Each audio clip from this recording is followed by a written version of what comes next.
ಸ್ನೇಹಿತರೆ, ಭಾಳ ಅತ್ಯಪರೂಪದ ನನ್ನ ಜೀವನದಲ್ಲಿ ನಾನು ಮೊದಲ ಬಾರಿಗೆ ನೋಡಿದಂಥ ಶಿಲ್ಪ ಲಜ್ಜಾ ಗೌರಿಯ ಶಿಲ್ಪ. ತ್ರ್ಯಂಬಕಂ ಯಜಾಮಹೇಂ ಸುಗಂಧಿಂ ಪುಷ್ಟಿವರ್ಧನಂ ಉರ್ವಾರುಗಮಿಕ ಬಂಧನಾತ್ ಮೃತ್ಯೋರ್ಮುಕ್ಷೀಯ ಮಾಮೃತಾತ್. 1,500 ವರ್ಷಗಳಷ್ಟು ಹಿಂದಿನ ಬಾದಾಮಿ ಚಾಲುಕ್ಯರ ವೈಭವ ನೋಡ್ತಾ ಇದ್ದೀರಾ. ನೋಡ್ರಿ ಅಲ್ಲಿ ಆ ಬೌಲ್ ಏನಿದು, ಬನಾನಾ ಬೋಟಾ, ಐಸ್ ಕ್ರೀಮಾ, ಅವತ್ತಿನ ಕಾಲಕ್ಕೆ ಗೊತ್ತಿಲ್ಲ. ಇಲ್ಲಿ ನೋಡಿ ಕೊಡ್ತಾ ಇದ್ದಾನೆ, ಅವನು ತಿನ್ನಿಸ್ತಾ ಇದ್ದಾನೆ. ಅವಳಂಗೆ ಸ್ವಲ್ಪ ಹೀಗೆ ವಾರೆ ನೋಟದಲ್ಲಿ ಅವನನ್ನು ನೋಡ್ತಾ ಇದ್ದಾಳೆ. ಬಾದಾಮಿ ಚಾಲುಕ್ಯರನ್ನು ಹೊಗಳೋಕ್ಕೆ ಪದಗಳೇ ಇಲ್ಲ ರೀ, ನನ್ನ ಹತ್ರ ಪದಗಳೇ ಇಲ್ಲ. ಆದರೆ 17ನೇ ಶತಮಾನಕ್ಕೆ ಬಂದರೆ ಇದು ಇನ್ನೊಂದು ಬಹಳ ಮುಖ್ಯವಾದಂಥ ಘಟ್ಟಕ್ಕೆ ನಮ್ಮನ್ನು ಕರ್ಕೊಂಡೋಗುತ್ತೆ. ಅದೇನು ಹೇಳ್ತೀನಿ ಬನ್ನಿ. ಹೆದರಬೇಡಿ, ನಾವು ಕದಂಬರು.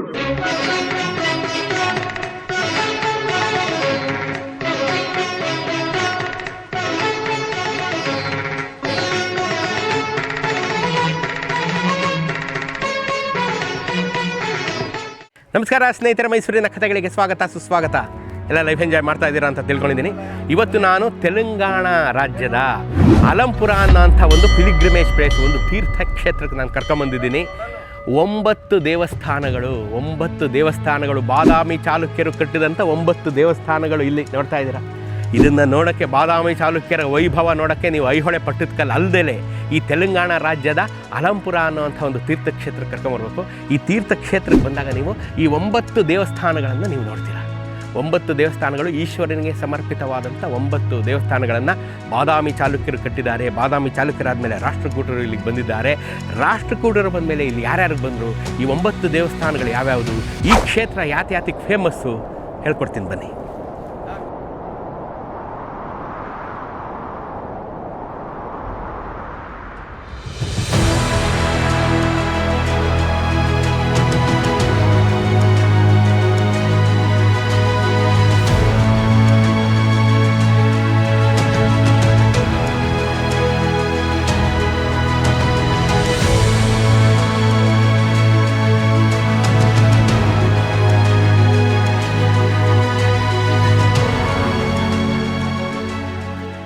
ಸ್ನೇಹಿತರೆ, ನೀವು ನೋಡ್ತಾ ಇದ್ದೀರಾ ಬಾದಾಮಿ ಚಾಲುಕ್ಯರ ವೈಭವ. 1,600 ವರ್ಷಗಳ ಹಿಂದಿನ ದೇವಸ್ಥಾನಗಳನ್ನು ನೀವು ನೋಡ್ತಾ ಇದ್ದೀರಾ. 9 ದೇವಸ್ಥಾನಗಳು, 9 ರುದ್ರದೇವರಿಗೆ ಕಟ್ಟಿದಂಥ ದೇವಸ್ಥಾನಗಳನ್ನು ನೋಡ್ತಾ ಇದ್ದೀರಾ. ಆದರೆ ಈ ಕ್ಷೇತ್ರ ಏನಿದೆಯಲ್ಲ, ಇದು ಶಕ್ತಿಪೀಠ. ಪಾರ್ವತಿಯ 20 ಶಕ್ತಿಪೀಠಗಳಲ್ಲಿ ಈ ಕ್ಷೇತ್ರನೂ ಸಹ ಒಂದು. ಜೌಗುಳಾಂಬ ಅಂತ ಇದರ ಹೆಸರು. ಈ ಆಲಂಪುರದ ಹೆಸರು ಹೇಮಲಪುರ ಅಂತ ಮುಂಚೆ ಇದ್ದಿದ್ದು. ಹೇಮಲಪುರ ಇವತ್ತು ನಮ್ಮ ಬಾಯಲ್ಲಿ ಆಲಂಪುರ ಆಗೋಗಿದೆ. ಹೇಮಲಪುರದ ದೇವಸ್ಥಾನಗಳ ಇದು ಸಂಕೀರ್ಣ. ಈ ಹೇಮಲಪುರದಲ್ಲಿ 9 ದೇವಸ್ಥಾನಗಳಿವೆ. ಆದರೆ 9 ರುದ್ರನ ದೇವಸ್ಥಾನಗಳಿದ್ದರೂ ಇದು ಒಂದು ಶಕ್ತಿಪೀಠ. ಪಾರ್ವತಿಯ ಮೇಲ್ದವಡೆ ಬಿದ್ದಂಥ ಕ್ಷೇತ್ರ ಇದು. ಪಾರ್ವತಿಯ ಒಂದೊಂದು ಅಂಗ ಬಿದ್ದದ್ದನ್ನೆಲ್ಲ ಒಂದೊಂದು ಶಕ್ತಿಪೀಠ ಅಂತ ನಾವು ಹೇಳಲ್ವೇ, ಈ ಕ್ಷೇತ್ರದಲ್ಲಿ ಪಾರ್ವತಿಯ ಮೇಲ್ದವಡೆ ಬಿದ್ದಂಥ ಕ್ಷೇತ್ರ ಇದು. ಹಾಗಾಗಿ ಭಾಳ ಮುಖ್ಯವಾದಂಥ ಶಕ್ತಿಪೀಠ. ದೇವಸ್ಥಾನವೂ ಇದೆ ಒಳಗಡೆ. ಪಾರ್ವತಿಯ ದೇವಸ್ಥಾನ ಅದ್ಭುತವಾದಂಥ ದೇವಸ್ಥಾನ ಇದೆ. ಆ ದೇವಸ್ಥಾನಕ್ಕೆ ವಿಡಿಯೋ ಎಂಟ್ರಿ ಇಲ್ಲ. ಹಾಗಾಗಿ ನಾನು ನಿಮಗೆ ಮೇಲ್ಗಡೆಯಿಂದನೇ ನಾನು ತೋರಿಸಿದ್ದೀನಿ, ನೋಡ್ಕೋಬೇಕು. ನೀವು ಇಲ್ಲಿಗೆ ಬರಲೇಬೇಕು. ಪಾರ್ವತಿಯ ಶಕ್ತಿಪೀಠಗಳನ್ನು, ಎಲ್ಲ ಶಕ್ತಿಪೀಠಗಳನ್ನು ನೀವು ನೋಡ್ತಾ ಇರೋರಾದರೆ ಇಲ್ಲಿಗೂ ಬಂದು ನೋಡಬೇಕು. ಆಗಲೇ ನೀವು ಎಲ್ಲ ಪಾರ್ವತಿಯ ಎಲ್ಲ ಶಕ್ತಿಪೀಠಗಳನ್ನು ನೋಡೋದು ಸಂಪೂರ್ಣವಾಗುತ್ತೆ. ಜೌಗುಳಾಂಬ ಕ್ಷೇತ್ರ, ಹೇಮಲಪುರ, ಇವತ್ತು ಆಲಂಪುರ. ಗೊತ್ತಾಯ್ತಲ್ಲ? ಈ ದೇವಸ್ಥಾನಗಳನ್ನು ನೋಡ್ತಾ ಇದ್ದೀರ. ವೈಭವ, ಚಾಲುಕ್ಯರ ವೈಭವ ನೋಡ್ರಿ ಚಾಲುಕ್ಯರ ವೈಭವ ಹೇಗಿದೆ ಅಂತ. ಅದ್ಭುತವಾದಂಥ ಚಾಲುಕ್ಯರ ವೈಭವ. ಬ್ರಹ್ಮೇಶ್ವರ ದೇಗುಲಗಳು, 9 ರುದ್ರದೇವರಿಗೆ ಕಟ್ಟಿಸಿದಂಥ 9 ದೇಗುಲಗಳು. ಬನ್ನಿ ತೋರಿಸ್ತೀನಿ. ಅತ್ಯಂತ ಮನಮೋಹಕನಾದಂಥ ನಂದಿ, ರುಂಡವಿಲ್ಲದ ನಂದಿ, ಗೋಲ್ಕೊಂಡ ಸುಲ್ತಾನರ ದಾಳಿಗೆ ಒಳಗಾದಂಥ ನಂದಿ ತನ್ನ ಶಿರಸ್ಸನ್ನು ಕಳ್ಕೊಂಡಿದ್ದಾನ್ರಿ. ಬನ್ನಿ ಒಳಗಡೆ ತೋರಿಸ್ತೀನಿ. ಈಶ್ವರನನ್ನು ನೋಡ್ಬಿಟ್ರೆ ನೀವು ಬೆದರಿಬಿಡ್ತೀರ. ಬನ್ನಿ.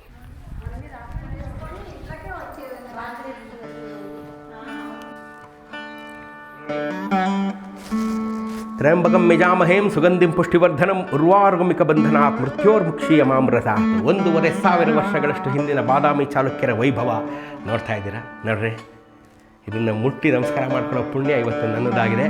ಬಾದಾಮಿ ಚಾಲುಕ್ಯರು ಇಲ್ಲಿ 9 ಈಶ್ವರನನ್ನು ಕೆತ್ತಿದ್ದಾರೆ. ಪ್ರಮುಖವಾದಂಥ 3 ನಾನು ಹೇಳ್ತೀನಿ. ತಾರಕ ಬ್ರಹ್ಮ, ಸ್ವರ್ಗ ಬ್ರಹ್ಮ, ಪದ್ಮ ಬ್ರಹ್ಮ. 9 ಬ್ರಹ್ಮೇಶ್ವರ ದೇಗುಲಗಳು ಅಂತ ಇದಕ್ಕೆ ಹೆಸರು. ಇವನು ತಾರಕ ಬ್ರಹ್ಮ, ಇನ್ನೊಬ್ಬ ಪದ್ಮ ಬ್ರಹ್ಮ, ಇನ್ನೊಬ್ಬ ಸ್ವರ್ಣ ಬ್ರಹ್ಮ.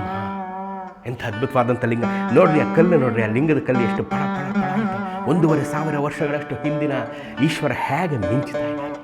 ಚಾಲುಕ್ಯರ ವೈಭವ ನೋಡಬೇಕು ಅಂದರೆ ನೀವು ತೆಲಂಗಾಣ ರಾಜ್ಯಕ್ಕೂ ಬರಬೇಕು. ನೀವು ಐಹೊಳೆ ಪಟ್ಟದ ಕಲ್ಲಲ್ಲೇ ಕೂತಿದ್ರೆ ಬನ್ನಿ, ಇನ್ನು ಮುಂದಕ್ಕೆ ತೋರಿಸ್ತೀನಿ. ಅದ್ಭುತವಾಗಿದೆ.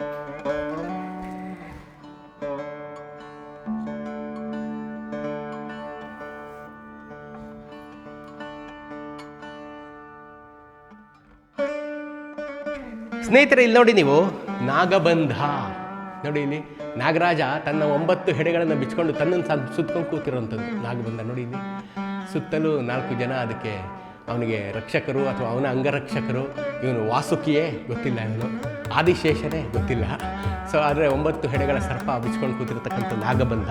ಇಲ್ಲಿ ಬಹಳ ವಿಶೇಷವಾದಂಥ ರಾಕ್ಷಸ ಶಿಲ್ಪಗಳನ್ನು ನಾನು ನಿಮ್ಗೆ ತೋರಿಸ್ಬೋದು ನೋಡಿ. ಇಲ್ಲಿ ಈ ರಾಕ್ಷಸ ಶಿಲ್ಪಗಳನ್ನು ನೀವು ಭಾಳ ಅಪರೂಪಕ್ಕೆ ನಾನು ನೋಡ್ತಾ ಇರೋದಂತೂ ಭಾಳ ಅಪರೂಪ. 4 ದಿಕ್ಕಿನಲ್ಲಿರ್ತಕ್ಕಂಥ ರಾಕ್ಷಸ ಶಿಲ್ಪಗಳು. ಆಮೇಲೆ ಇಲ್ಲೊಂದು ನೋಡಿ, ಇದು ಭಾಳ ಎಷ್ಟು ಚೆನ್ನಾಗಿ ಇವಳು ಎಷ್ಟು ಇದಾಗಿ ಆರಾಮಾಗಿ ಕೂತಿರ್ತಕ್ಕಂಥ ಕನ್ಯೆ ತನ್ನ ಇದ್ರ ಮೇಲೆ ಕಾಲ ಮೇಲೆ ಇದ್ರ ಮೇಲೆ ಹಾಕ್ಕೊಂಡು ಹಿಂಗೆ ಕೂತಿದ್ದಾಳೆ ನೋಡಿ. ಅವಳ ಪಕ್ಕದಲ್ಲಿ ನಿಂತಿರ್ತಕ್ಕಂಥವನು ಅವಳ ಗಂಡನೋ ಪ್ರಿಯಕರನೋ ಗೊತ್ತಿಲ್ಲ. ಮತ್ತು ಇಲ್ಲಿ ನೋಡಿ ಸಿಂಹಗಳು ಕೆಳಗಡೆ ನೋಡ್ತಾ ಇದ್ರಲ್ಲ, 4 ದಿಕ್ಕಿಗೆ 4 ಸಿಂಹಗಳು. 4 ದಿಕ್ಕಿಗೆ 4 ಸಿಂಹಗಳಿದೆ. ನಮ್ಮ ಏನಿದೆ ನಮ್ಮ ರಾಷ್ಟ್ರ ಲಾಂಛನ ಇದೆಯಲ್ಲ, ಆ ರಾಷ್ಟ್ರ ಲಾಂಛನದಲ್ಲಿರೋ ಥರನೇ 4 ದಿಕ್ಕಿಗೆ 4 ಸಿಂಹಗಳಿದೆ ಈ ಕಂಬದಲ್ಲಿ. ಇದನ್ನು ನೋಡ್ಬೋದು ನೀವು. ಇದೆಲ್ಲ ಅಪರೂಪದ್ದು. ಮತ್ತು ಇಲ್ಲಿ ನೋಡಿ, ಇಲ್ಲಿ 4 ಮೂಲೆಗಳಲ್ಲಿ 4 ಜನ 2 ಕೈಗಳನ್ನು ಹಿಂದೆ ಹೀಗೆ ಹಿಡ್ಕೊಂಡು ಮಂಡಿಗಳನ್ನು ಮಡಿಸ್ಕೊಂಡು ನಿಂತಿದ್ದಾರೆ ನೋಡ್ರಿ. ಇಲ್ಲಿ ಮಂಡಿ ಮಡಿಸ್ಕೊಂಡು 2 ಕೈನೂ ಹೀಗೆ ಹಿಂದೆ ಇಟ್ಕೊಂಡು ನಿಂತಿದ್ದಾರೆ. ಇದು 4 ಮೂಲೆಯಲ್ಲಿ. ಇದು ಭಾಳ ವಿಶೇಷವಾದಂಥದ್ದು. ಇದಾದಮೇಲೆ ನೋಡಿ, ಇಲ್ಲಿ ಆನೆಗಳ ತಲೆ ನೋಡಿ. ಇದು ನಾನು ಎಲ್ಲೂ ನೋಡಲಿಲ್ಲ, ಇಲ್ಲೇ ಫಸ್ಟ್ ನೋಡ್ತಾ ಇರೋದು ಇದೇ ದೇವಸ್ಥಾನದಲ್ಲಿ ಆನೆಗಳು, ಆಯಿತಾ. ಆಮೇಲೆ ಇಲ್ಲಿ ನೋಡಿ, ಲಲಾಟದಲ್ಲಿ ಈ ಒಳಗಡೆ ಇರೋನು ಈಶ್ವರ. ಈ ಲಲಾಟದಲ್ಲಿ ಇವ್ರು ಯಾರೋ ನನಗೆ ಗೊತ್ತಾಗಲಿಲ್ಲ, ನೀವೇ ಹೇಳಬೇಕು ಇವ್ರು ಯಾರು ಲಲಾಟದಲ್ಲಿ ಇರೋವಂಥವ್ರು ಅಂತ. ನೋಡಿ ಇಲ್ಲಿ ಇದರ ಹಣೆ ಮೇಲೆ ಹೀಗೆ ಇರೋವಂಥದ್ದು ನೋಡಿ. ಇಲ್ಲಿ ಎಷ್ಟು ಚೆನ್ನಾಗಿದೆ ನೋಡಿ ಇದು. ಇದು ಭಾಳ ಅಪರೂಪ. ಇದೆಲ್ಲ ಇನ್ನೂ ಚೆನ್ನಾಗಿ ತಿಳ್ಕೊಂಡಿರೋರು ಎಕ್ಸ್ಪ್ಲೈನ್ ಮಾಡ್ತಾರೆ ಅಂತ ನನಗೆ ಅನಿಸುತ್ತೆ. ಭಾಳ ಚೆನ್ನಾಗಿರೋವಂಥ ದೇವಸ್ಥಾನ, 9 ದೇವಸ್ಥಾನ. ನೀವು ಬಂದು ನೋಡಬೇಕಿದ್ನ. ನೀವು ಶಿಲ್ಪಕಲಾ ಆಸಕ್ತಿ ಇರೋರು, ಶಿಲ್ಪಕಲೆ ತಜ್ಞರು, ನೀವೆಲ್ಲ ಬಂದು ನೋಡಿದ್ರೆ ಭಾಳ ಖುಷಿ ಪಡ್ತೀರ. ಬನ್ನಿ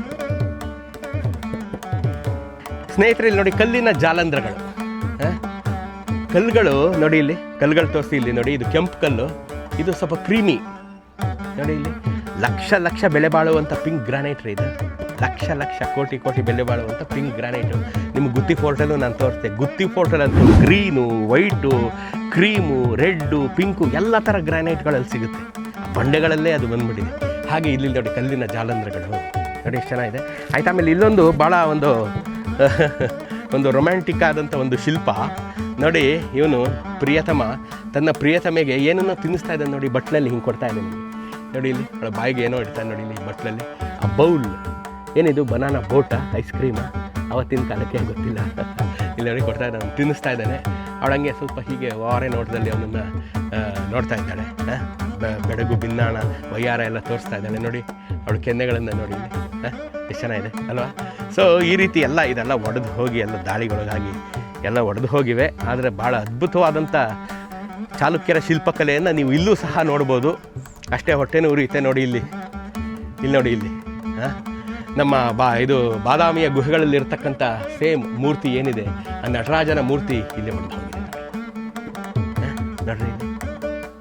ಒಡೆದು ಹೋದಂಥ ಮೂರ್ತಿ ಇದೆಲ್ಲ ಸಂಕಟ ಆಗುತ್ತೆ ಇದೆಲ್ಲ. ಬಟ್ ಇಷ್ಟಾರು ಉಳಿದಿದೆಯಲ್ಲ ಅನ್ನೋದೇ ನಮಗೆ ಭಾಳ ಸಂತೋಷ.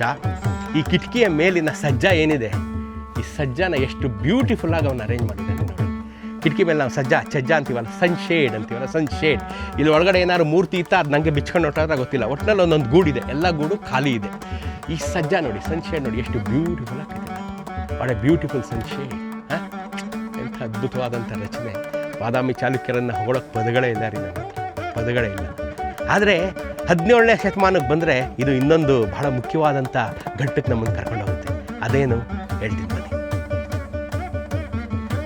ಇವನು ವೀರಬ್ರಹ್ಮ ದೇವಸ್ಥಾನ ಅಂತ. ಇದು ತಾರಕ ಬ್ರಹ್ಮ, ಸ್ವರ್ಣ ಬ್ರಹ್ಮ, ಪದ್ಮ ಬ್ರಹ್ಮ, ಹಾಗೆ ಇವನು ವೀರಬ್ರಹ್ಮ. ನನಗೆ ಆಶ್ಚರ್ಯ ಆಗಿದ್ದೇನು ತಿಳಿದವರು, ಇತಿಹಾಸ ತಜ್ಞರು ನನಗೆ ಹೇಳಬೇಕು.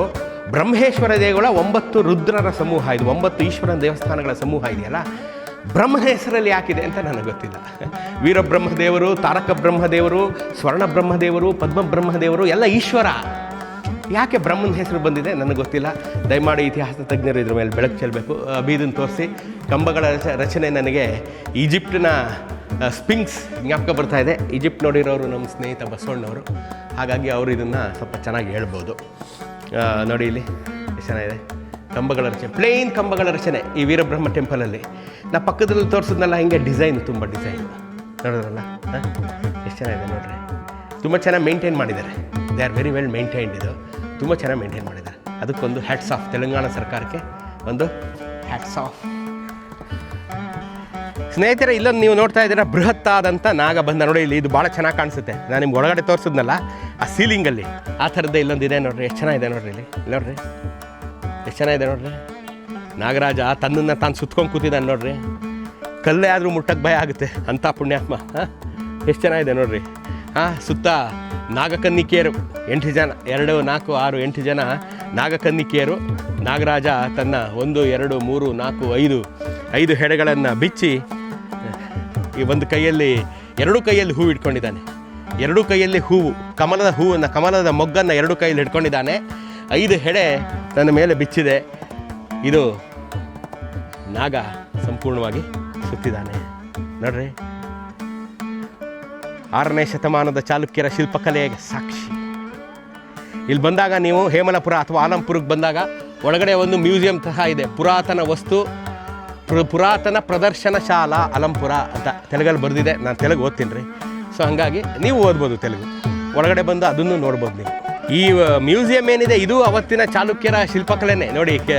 ಕಿಟಕಿ ಜಾಲಂಧ್ರಗಳು, ಅದರ ಬಾಗಿಲು, ಇದರ ಪೆಡಸ್ಟಲ್ಲು, ಇದೆಲ್ಲ ನೋಡಿದ್ರೆ ಇದನ್ನು ಅವತ್ತಿನ ಕಾಲದ ಯಾವುದೋ ಒಂದು ಕಟ್ಟಡವೇ. ಆ ಕಟ್ಟಡವು ಈಗ ನೆಲಸಮವಾಗಿ ಹೋಗಿ ಈಗ ಅದನ್ನು ಮ್ಯೂಸಿಯಮ್ ಆಗಿ ಮಾಡ್ಕೊಂಡಿದ್ದಾರೆ. ಹೊಸದಾಗಿ ಆಲ್ಟ್ರ್ ಮಾಡಿ ಸ್ವಲ್ಪ ಮ್ಯೂಸಿಯಂ ಮಾಡ್ಕೊಂಡಿದ್ದಾರೆ.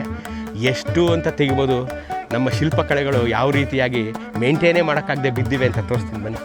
ಚಾಲುಕ್ಯರ ಶಿಲ್ಪಕಲೆ ಇಲ್ಲಿ ನೋಡಿ,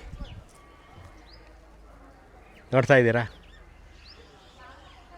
ಪ್ರಿಸರ್ವ್ ಮಾಡದೇ ಇರೋವಂಥದ್ದು. ಏನು ಬೇಕು ಏನು ಬೇಡ ಇಲ್ಲಿ ನಿಮಗೆ ಎಲ್ಲ ಇದೆ. ಪಾಣಿಪೀಠ ಇದೆ, ನಂದಿ ಇದ್ದಾನೆ, ಈಶ್ವರ ಇದ್ದಾನೆ, ಶಿಲಾಬಾಲಿಕೆಯರಿದ್ದಾರೆ, ಎಲ್ಲವೂ ಇಲ್ಲಿ ಬಿದ್ದಿದೆ. ಸ್ನೇಹಿತರೆ, ಇದು ಆಲಂಪುರದ ಮ್ಯೂಸಿಯಮ್ಮು ಅದ್ಭುತವಾಗಿದೆ. ಇಲ್ಲಿ ನೀವು ಹಿಂದೆಂದು ಕಂಡಿರದ ಒಂದು ರೋಚಕ ಶಿಲ್ಪವನ್ನು ತೋರಿಸ್ತೀನಿ ಬನ್ನಿ.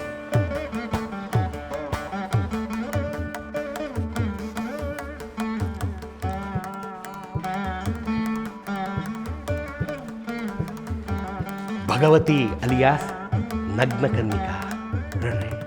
ಬನ್ನಿ ತೋರಿಸ್ತೀನಿ ಇದು. ಸ್ನೇಹಿತರೆ, ಒಂದು ಅತ್ಯಪರೂಪದ, ನಾನು ಹಿಂದೆಂದೂ ನೋಡಿರೋದಂಥ ಶಿಲ್ಪವನ್ನು ತೋರಿಸ್ತಾ ಇದ್ದೀನಿ. ನಗ್ನಕ ಬಂಧ. ಹೆಣ್ಣು ತನ್ನ ಭಗವನ್ನು ಬಹಳ ಸ್ಪಷ್ಟವಾಗಿ ಪ್ರದರ್ಶನ ಮಾಡ್ತಾ ಇದ್ದಾಳೆ. ಭಗ ಅಂದರೆ ಹೆಣ್ಣಿನ ಜನನಾಂಗ.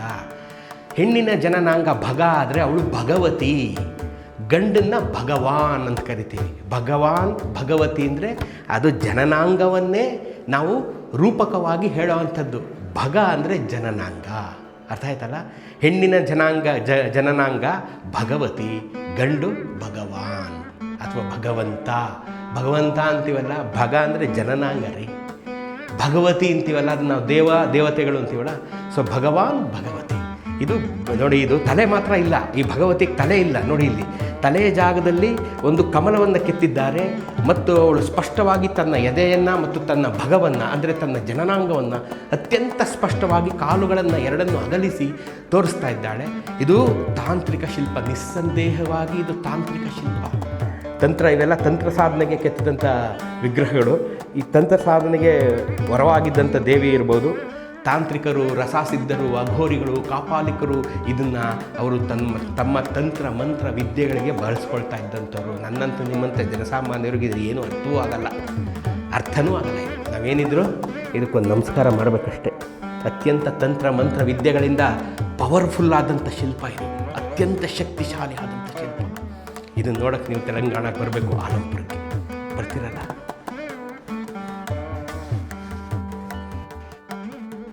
ನೋಡಿ ವೀಕ್ಷಕರೇ, ಇದು ಸ್ಥಾನಪತಿ ಅಂತ. ಸ್ಥಾನಪತಿ ಅಂತಂದರೆ ಬಹುಶಃ ಇವನೊಬ್ಬ ಋಷಿ. ಸ್ಥಾನಪತಿ ಅಂತಂದರೆ ನೋಡಿ, ಇವನಿಗೆ ಗಡ್ಡ, ಇಲ್ಲಿ ಕಿವಿಗೆ 10 ಕಡಕುಗಳು, ಇಲ್ಲಿ ಕೈಯಲ್ಲಿ ರುದ್ರಾಕ್ಷಿ, ಇಲ್ಲೂ ರುದ್ರಾಕ್ಷಿ, ಇಲ್ಲೂ ರುದ್ರಾಕ್ಷಿ, 2 ಕಡೆಯೂ ರುದ್ರಾಕ್ಷಿ. ಈ ಜನಿವಾರವೂ ರುದ್ರಾಕ್ಷಿಯೇ. ಬಗಲಲ್ಲಿ ಕಮಂಡಲು, ಈ ಕೈಯಲ್ಲೂ ಈಗ ಹಿಡ್ಕೊಂಡಿದ್ದಾನಲ್ಲ ಅಲ್ಲೂ ಸಹ ರುದ್ರಾಕ್ಷಿ. ಈ ಕಡೆ ಕೈಯಲ್ಲಿ ಪುಸ್ತಕ ಹಿಡ್ಕೊಂಡು ಭಾಳ ಪ್ರಸನ್ನವದನಾಗಿ, ಗಡ್ಡ ನೋಡಿ, ಗಡ್ಡ ಎಷ್ಟುದ್ದ ಗಡ್ಡ ಬಿಟ್ಟಿದ್ದಾರೆ, ಎಷ್ಟುದ್ದ. ನಮ್ಮ ಋಷಿಮುನಿಗಳು ಗಡ್ಡ ಬಿಡಲ್ವೇ, ಹಾಗೆ ಋಷಿಮುನಿಗಳು ಬಿಟ್ಟಂತೆ ಗಡ್ಡ. ಮೇಲ್ ಮಾತ್ರ ಇದೊಂದು ರೀತಿಯ ಇದು ಪೇಟ, ಒಂದು ರೀತಿಯ ಹೀಗೆ ಒಂದು ರೀತಿ, ಅದೇನು ಜುಟ್ಟು ಕಟ್ಕೊಂಡಿದ್ದಾರೋ ಜಟೆ ಕಟ್ಕೊಂಡಿದ್ದಾರೋ ಗೊತ್ತಿಲ್ಲ, ಆ ಜಟೆ ಕಟ್ಕೊಂಡಿದ್ದಾರೋ ಆ ಥರ ಇದೆ ನೋಡಿ. ಇಲ್ಲಿ ಭಾಳ ವಿಶೇಷವಾದಂಥದ್ದು, ಭಾಳ ಚೆನ್ನಾಗಿ ನೋಡಿ. ಪಕ್ಕದಲ್ಲಿ ನೋಡಿ ಕಮಂಡಲನ್ನು ಬಗಲಿಗೆ ಹಾಕ್ಕೊಂಡು ಕೂತಿದ್ದಾರೆ, ಧ್ಯಾನಸ್ಥರಾಗಿ ಕೂತಿರೋಂಥ ಇವರು ಸ್ಥಾನಪತಿಗಳು ನೋಡ್ರಿ, ಎಷ್ಟು ಚೆನ್ನಾಗಿದೆ ನೋಡಿ. ನಂದಿ ಎನ್ನುವನು ಶಿವನ ಕಾವಲು, ಶಿವನ ಚೈತನ್ಯ, ಶಿವನ ವಾಹನ, ಶಿವನ ಜೀವ. ಅವನು ಈಚೆ ಶಿವನ ಸದಾ ಕಾವಲು ಕಾಯ್ತಾ ಕೂತಿರ್ತಾನೆ, ಶಿವನ ಆಜ್ಞೆಯನ್ನು ಎದುರು ನೋಡ್ತಾ ಕೂತಿರ್ತಾನೆ. ಎಲ್ಲ ದೇವಸ್ಥಾನಗಳಲ್ಲಿ ನೋಡಿದ್ದೀರಾ. ನಂದಿ ವಾಹನನಾದ ಶಿವನನ್ನು ನೋಡಿದ್ದೀರಾ? ಭಾಳ ಅಪರೂಪಕ್ಕೆ ನೋಡಿದ್ದೀರಾ ನೀವು. ನಂದಿ ವಾಹನನಾದಂಥ ಶಿವ ಇಲ್ಲಿ ನೋಡಿದ್ದೀರಿ, ಪಾರ್ವತಿ ಸಮೇತನಾದ ನಂದಿ ವಾಹನನಾದಂಥ ಶಿವನನ್ನು ಇಲ್ಲಿ ನೋಡ್ತಾ ಇದ್ದೀರಾ ನೋಡಿ. ಇಲ್ಲಿ ನಂದಿಯ ಮೇಲೆ ಪಾರ್ವತಿ ಸಮೇತನಾಗಿ ಕೂತಂಥ ಶಿವ, ಎರಡನ್ನೂ ಒಂದೇ ಕಲ್ಲಿನಲ್ಲಿ ಕೆತ್ತಿಟ್ಟಿದ್ದಾರೆ. ಎಷ್ಟು ಚೆನ್ನಾಗಿದೆ ನೋಡ್ರಿ. 10 ಗಂಟೆಯಿಂದ 5 ಗಂಟೆವರೆಗೆ weekly holiday is Friday. So ನೀವು 10 ಗಂಟೆಯಿಂದ 5 ಗಂಟೆ ಒಳಗೆ ವೀಕ್ ಡೇಸಲ್ಲಿ ಬಂದರೆ ಈ ಮ್ಯೂಸಿಯಮ್ಮನ್ನು ನೋಡಬಹುದು. ನೋಡಿದ್ರಲ್ಲ, ಅದ್ಭುತವಾದಂಥ ದೇವಸ್ಥಾನಗಳ ಸಂಕೀರ್ಣ ನೋಡಿದ್ರಲ್ಲ. ಬಾದಾಮಿ ಚಾಲುಕ್ಯರು, ರಾಷ್ಟ್ರಕೂಟರು ಎಲ್ಲ ಬಂದು ಆಳಿದ ಮೇಲೆ ಇಲ್ಲಿ ಬಂದಂಥದ್ದು ನೋಡಿದ್ರಲ್ಲ. ಈಗ 17ನೇ ಶತಮಾನಕ್ಕೆ ಬರೋದಾದರೆ ಕೊಂಡಾರೆಡ್ಡಿಯ ಇಲ್ಲಿನ ಸಾಮಂತ ಕೊಂಡಾರೆಡ್ಡಿ. ಯಾರು ಸಾಮಂತ? ಅಚ್ಯುತರಾಯ ಮಹಾರಾಯರು ವಿಜಯನಗರ ಸಾಮ್ರಾಜ್ಯದ ಸಾಮಂತರಾಗಿದ್ದಂಥ ಕೊಂಡಾರೆಡ್ಡಿ ಕಟ್ಟಿದಂಥ ಕೋಟೆ ಅಳಿದುಳಿದ ಬುರುಜುಗಳ ಭಾಗ ನೀವು ನೋಡ್ತಾ ಇದ್ದೀರ. ಇಷ್ಟೇ ಈ ಕೋಟೆಯಲ್ಲಿ ಉಳ್ಕೊಂಡಿರೋದು. ಅದ್ಭುತವಾದಂಥ ಕೋಟೆ, ಅದ್ಭುತವಾದಂಥ ದೇವಸ್ಥಾನಗಳ ಸಂಕೀರ್ಣ. ಇಲ್ಲಿ ಆಳ್ವಿಕೆ ಮಾಡ್ತಾ ಇದ್ದಂಥ ಹೇಮಲಪುರ ಅಥವಾ ಇವತ್ತಿನ ಆಲಂಪುರವನ್ನು ಆಳ್ವಿಕೆ ಮಾಡ್ತಾ ಇದ್ದಂಥ ಕೊಂಡಾರೆಡ್ಡಿಯನ್ನು ಗೋಲ್ಕೊಂಡದ ನವಾಬ ಶಾಹಿ ಸುಲ್ತಾನ ಸೋಲಿಸಿ ತಗೊಂಡು ಹೋಗಿ ಕರ್ನೂಲಿನ ಕೋಟೆ ಒಳಗಡೆ ಇಟ್ಟಿರ್ತಾನೆ. ಕರ್ನೂಲಿನ ಕೋಟೆಯನ್ನು ಮುರಿದು ಜೈಲ್ ಬ್ರೇಕ್ ಮಾಡಿ ಸುರಂಗದಿಂದ ತಪ್ಪಿಸಿಕೊಂಡು ಇಲ್ಲಿವರೆಗೆ ಬಂದಂಥ ಕೊಂಡಾರೆಡ್ಡಿ ಕರ್ನೂಲನ್ನು ಗೆಲ್ತಾನೆ. ಹಾಗಾಗಿಯೇ ಕರ್ನೂಲಿನ ಕೋಟೆಗೆ ಕೊಂಡಾರೆಡ್ಡಿ ಬುರುಜು ಅಂತ ಹೆಸರಾಗಿದೆ. ಈ ಕೊಂಡಾರೆಡ್ಡಿ ನಮ್ಮ ಅಚ್ಯುತರಾಯ ಮಹಾರಾಯರ ಸಾಮಂತನಾಗಿದ್ದ. ವಿಜಯನಗರದ ಅರಸರು ಈ ತೆಲಂಗಾಣ ರಾಜ್ಯದ ಈ ಅಲಂಪುರ ಜಿಲ್ಲೆವರೆಗೂ ತಮ್ಮ ಕಬಂಧ ಬಾಹುಗಳನ್ನು ಚಾಚಿದ್ದಾರೆ. ಇಡೀ ದಕ್ಷಿಣ ಭಾರತವೇ ವಿಜಯನಗರದ ಆಡುಂಬಲವಾಗಿತ್ತು ಅನ್ನೋದಕ್ಕೆ ಈ ತೆಲಂಗಾಣ ರಾಜ್ಯದ ಆಲಂಪುರದಲ್ಲಿರ್ತಕ್ಕಂಥ ಈ ಕೋಟೆಗಳೇ ಸಾಕ್ಷಿ. ನೋಡಿದ್ರಲ್ಲ, ಬನ್ನಿ ಇಲ್ಲಿ ಬಂದು ನೋಡಿ. 9 ಬ್ರಹ್ಮದೇವರ ವಿಗ್ರಹಗಳು, 9 ಬ್ರಹ್ಮನ ಹೆಸರಲ್ಲಿರ್ತಕ್ಕಂಥ ಈಶ್ವರ ದೇವರ ವಿಗ್ರಹಗಳು, ಬಾದಾಮಿ ಚಾಲುಕ್ಯರ ಕಾಲದ ವಿಗ್ರಹಗಳು ಮತ್ತು ಶಕ್ತಿಪೀಠ, ಪಾರ್ವತಿಯ ಶಕ್ತಿಪೀಠ ಎಲ್ಲವನ್ನು ಬಂದು ನೋಡಿ ನಿಮ್ಮ ಜನ್ಮ ಪಾವನ ಮಾಡ್ಕೊಳ್ಳಿ. ಒಂದು ಒಳ್ಳೆ ಕಥೆ ತೋರಿಸಿದ್ದೀನಿ ಅಂತ ಭಾವಿಸ್ತೀನಿ. ಮುಂದಿನ ವಾರ ಇಂಥದ್ದೇ ಐತಿಹಾಸಿಕವಾದಂಥ ಮಾಹಿತಿಯೊಂದಿಗೆ ನಿಮ್ಮ ಮುಂದೆ ಬರ್ತೀನಿ. ಅಲ್ಲಿವರೆಗೂ ಟೇಕ್ ಕೇರ್, ಲವ್ ಯು.